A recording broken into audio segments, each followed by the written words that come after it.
Hey everybody, Matt Colville here. Another short Kickstarter-related update. I'm hoping to have lots of these over the next week.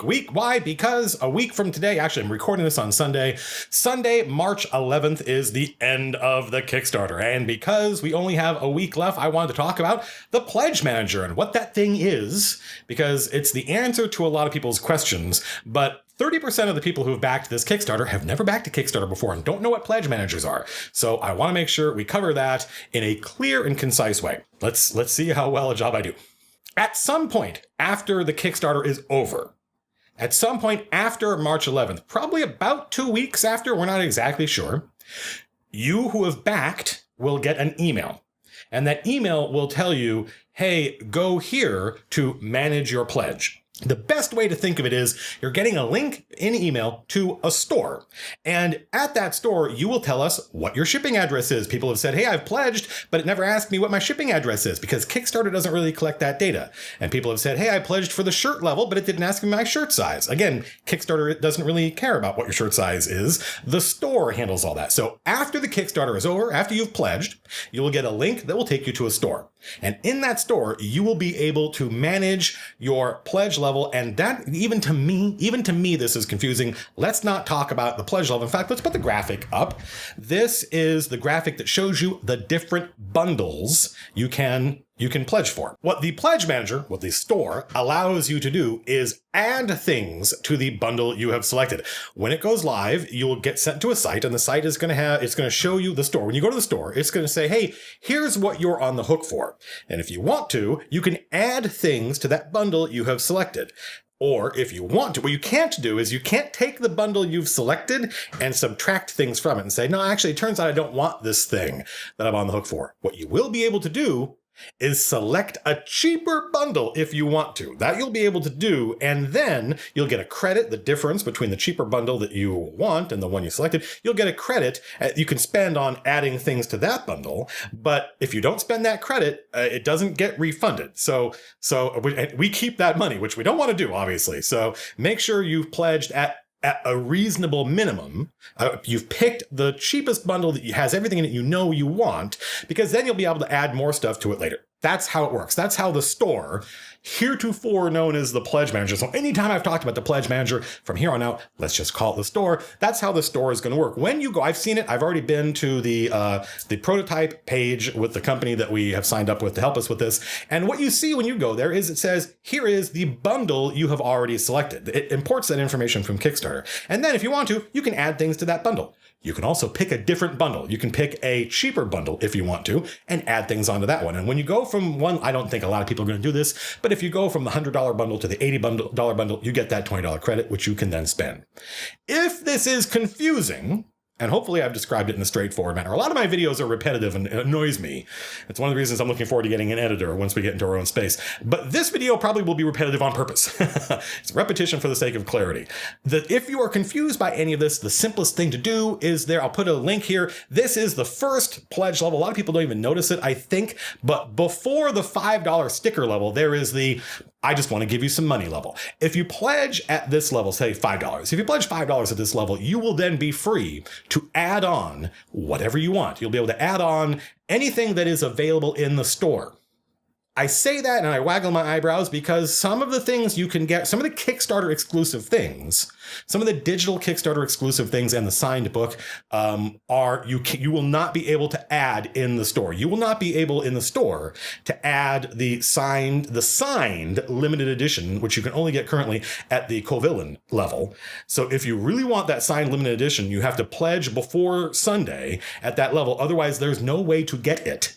And you won't be able to get access to the playtest Discord or the LIvestream supporter benefit. Those things are both digital and really the playtest, the access to the playtest Discord is something that we are intentionally limiting. We already have way more people than I think we can manage. Thank goodness that Lars is part of the core team, because Lars is a QA manager and he will be able to help manage all the feedback we get, and we'll be doing surveys and stuff like that for the playtest. Okay, one more time so I know I explained it correctly.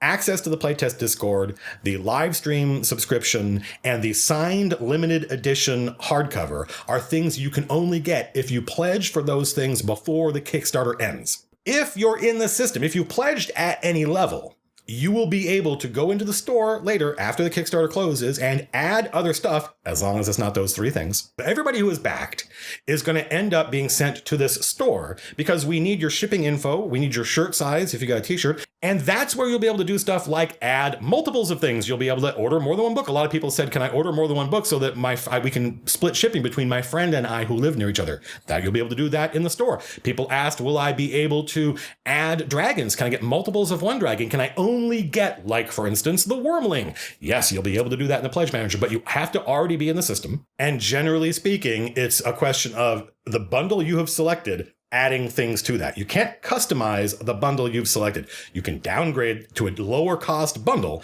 in which case you're going to get a credit to spend in the store. And if that is all confusing to you and you're not sure exactly what you want to do, just pledge at the $5 level at it's the very first field in the list of rewards where it's just give this person money and get nothing. Well, what it does is it gets you into the system so that when the Kickstarter closes, you will still be able to go to the store and add whatever you want to it. Well, not whatever you want. You won't be able to add the signed limited edition hardcover. You won't be able to add access to the playtest Discord, and you won't be able to add the Livestream supporter benefit. If you're happy with the level you're at, all we'll need is your address and your shirt size if you ordered a shirt. Or if you're happy with everything in that level, you just want to add more stuff, then you'll be able to do that in the store. Once the Kickstarter is over, if you go to the Kickstarter page, instead of saying, back at these levels, it's going to say pre-order, and you will be able to pre-order the books. Now, when that is not going to take you to this same store. All you'll be able to pre-order is the PDF or the book or both. All the other stuff is Kickstarter exclusive. The dragons are Kickstarter exclusive. The shirt is Kickstarter exclusive. We'll have other shirts in our online store later, but the shirt with the text on the back that says the Earth Elemental steps on your head to make sure you're dead. That's something I went to Twitter and said, what do you folks think that shirt should say? You'll eventually on our real store, you'll be able to get a shirt that has no text on the back or shirts that have different text on the back. The limited edition hardcover book, with the nice black leatherette cover, it's also going to have gold foil around the edge. It's also going to have a bookmark in it. And we're talking to the printer about getting a nice wraparound slip jacket. I don't know how much it's going to cost, but if we do that, we won't pass that cost on to you. We'll just add it. I don't know if we can do that. I don't know how much it's going to cost, but we are talking to the printer. So if you fail to back at any level by this coming Sunday, the 11th, then you'll be able to pre-order the PDF or the book, the regular everyday hardcover book, but all the other stuff is going to be Kickstarter only. Now, let's imagine it's not payday yet, and you're low on cash. I recommend saving your money and waiting till later because we're doing okay. But if you're dying to get some of the Kickstarter exclusive stuff, then pledge at any level, including the just give them $5 or $1 or whatever level that has no reward associated with it, because then you will be in the system. You will get the email when it goes out. You'll be able to go to the store and you'll be able to add almost whatever you want. Not the 2 digital only things, not the playtest Discord and the Livestream subscription, and not the signed limited edition. Those 3 things are exceptions, and you have to back at those levels now if you want those things. Oh, goodness. I feel like I did a pretty good job explaining it. It's kind of complex. Let me see if I can sum up one more time. When the Kickstarter ends, some number of weeks later, you will get an email. That email will take you to a store. At that store, you will be able to, if you want to, spend more money and add things to the bundle that you have selected. If for some reason you're not happy with that bundle, you'll be able to select a cheaper bundle and you'll get a credit. You can only spend that credit in the store. You won't get that money refunded. If all that sounds really complex, just go to the Kickstarter page, and then the first little pledge box where it says, I just want to give you money, put $5 in there, and you'll be in the system and you will get access to all this stuff, and you'll be able to customize your own bundle from scratch. If you're not already pledged at the co-villain level or the stream supporter level, then you will, even in the store afterwards, you will not be able to get the signed limited edition or access to the playtest Discord or the live stream supporter level. And if you wait until after all of this is done, until after March 11th, you will still be able to pre-order the book, but you'll only be able to pre-order the regular hardcover and the PDF, not any of the other stuff. All the other stuff is Kickstarter exclusive. Once we have our own store, we will put other shirts up there. We may have other products up there. We may, depending on how the process of getting miniatures works, have other different miniatures you'll be able to buy in the store. But at that point, that's MCDM Productions being a company and making products and putting it on their store. I think that was all right. Whether or not it's comprehensible, I'm unsure. A lot of people ask it says here, if I pledge, I just get the Ruby Dragon. And if I pledge, I just get 5 dragons. Do I also get the book at those 2 pledge levels? No, look at the graphic. The graphic is correct. We wanted to create pledge levels just for people that collect minis because we thought it'd be a lot of those people. And I'm not sure. It seems like maybe there are. I don't know. We'll find out. This is going to be part of the post-mortem. But for those of you who want this, that, and 1 dragon, or this, that, or 2 dragons, or I want this dragon and that dragon, that's what the store is going to be for. You'll get an email linking you to that some number of days. I think it's about 2 weeks after the Kickstarter closes on March 11th. March 11th, a week from when I'm recording this. I'm probably going to upload this on Monday. So this coming Sunday is the end of the Kickstarter. And you'll be able to get the book and the PDF in our online store in the future. Once those things release, ideally in September, you'll be able to get them then. You'll be able to pre-order all of those anytime you want between now and then. But everything else is Kickstarter exclusive. And some of these things are so exclusive that you have to actually have pledged for that bundle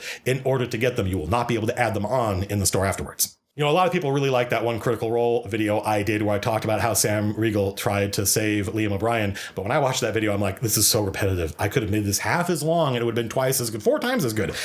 That's always in my mind. But this is one of those times where I really feel like saying it over and over again is important. What else? Any other bookkeeping? We did a live stream on Saturday night. I had no real subject, and I sort of hoped that folks would just have enough good questions that we'd be able to sustain an hour or 2 of streaming. And it worked great. I think it went really well. I'm probably not going to upload it to YouTube. More and more, I feel like my live Q&As that I do, the fireside chat, just you and Uncle Matt, are best live, and then they decay, and at some number of days they go away. They're for the Twitch audience, and I do things like I swear in them, and I voice opinions that are kind of off the cuff that I probably wouldn't do in a YouTube video that lasts forever. And not because they're controversial, but just because, I talk about other companies' products and stuff like that that I don't think is appropriate for a YouTube video. So if you want to watch that stream, I'll put a link in the doobly-doo, unless it's been more than a month. I don't know. I might just pin the video on Twitch so it's always there.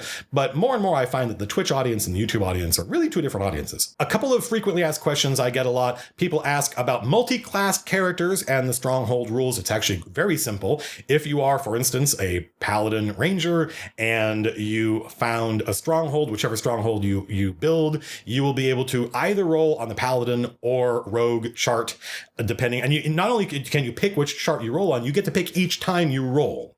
And if there's a class ability, you get to pick which class ability you want as a benefit, and you get to change it every time you go back and rest for at least a week. There's a thing called a rested state that is, I think it might be refreshed. I don't know exactly the word I use, but it is, I have been home for at least a week. And then that refreshes a whole bunch of your stronghold related abilities. You get to pick those on a class by class basis. A lot of people asked about multiple characters building and founding a stronghold. There will be language in the book for, I'm not sure there'll be rules per se, but it's going to be basically, here's how you do this. And I think it amounts to you're all building this thing together and it costs as much as each of you building one alone. But there are, as I'm writing, and I'm almost certain I will come up with, unique mechanics for the group stronghold. I just don't want to. In fact, I think in general, I would like to encourage solo only because I think of, as a designer, not as a player or a dungeon master, I think of adventuring as that thing we all do together, and downtime as that thing we don't all do together. Maybe we do it alone or in 2s and 3s or in groups, but downtime tends not, it's that baseball thing where this is where we're in the field and we're playing as a group, and this is when we're up at bat and we're alone, except dramatically it's kind of reversed. So I want to encourage people to think of their stronghold as being like a feat or like a magic item that belongs to them. But, lots of people want to build a stronghold together with the other players. There's no reason they can't do that. And there will be language covering that in the rulebook. More videos between now and Sunday. We're going to do the Artisan Followers video maybe next, although I might, because it excites me, I might do the video on the kinds of magic items. We're just basically going to talk about the Codex Terranosus and maybe one of the other codices in a video, so you get an idea of what kind of magic items you can get. We're going to talk about the campaign and the live stream and how they're going to work and what you're going to get out of them, and sort of the decisions the players have already made. And we'll talk about the warfare system. We will go over the system as a whole and also the basic version of it that you're going to get in the Strongholds book. It being essentially that section of it, that appendix of the Strongholds and Followers book, being a preview of Kingdoms and Warfare. And then, of course, we'll do another live stream Saturday night. We usually go live around 6 o'clock.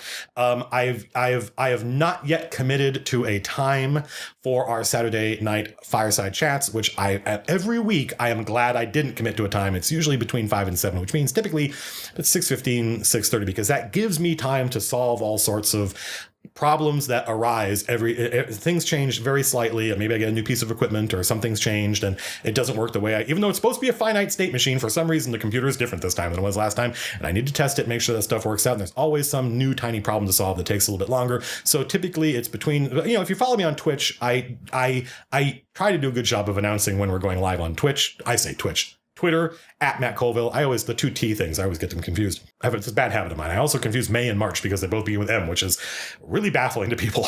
Keep asking questions. Hopefully this answered a lot of them. I'm always looking at responses in the doobly-doo. Kickstarter is a profoundly bad place to ask for information, unfortunately. I spend almost all my time now fielding questions and managing people's expectations. Unfortunately, Kickstarter provides such primitive tools for doing it. If you have any questions and you don't want to reach out to me on Twitter or whatever, I encourage you to come by the Discord. There's a link in the doobly-doo, and there's a whole chat channel just for strongholds and followers. If you post your question in there, you will get an answer, and I'm pretty confident it will be the right one.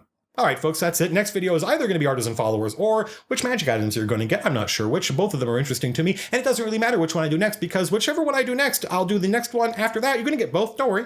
Maybe even a video tomorrow. I'd love to do a video every day, but I sometimes I end up having to, I spend a lot of time, we're looking for office space, for instance. I'm talking to, trademark lawyers and all sorts of stuff. So it's not unusual for me to get to the end of a day and be completely wiped out at this point. That will resolve itself somewhat once the Kickstarter is over, and I get to just spend my time writing the book. Ha! Until next time, folks, thanks for putting up with all this nonsense. I know a lot of people just want to hear more D&D stuff. A lot of good D&D advice in the live stream that there's a link to below, but we will get back to running the game. Really, you're going to see a lot more running the game videos once I start running the game again, right? Which is the whole purpose of this Kickstarter and live streaming and all that stuff. We don't need all that technology just for me to run D&D, but I thought it would be fun to do it live for you folks. There is a certain electricity, I think, when we're running live. And also, the other thing I like about live streaming is we spend a lot less time at the table with table talk, with just the chatter. We are hyper-focused on playing D&D, and that pleases me. Until next time, folks, peace out.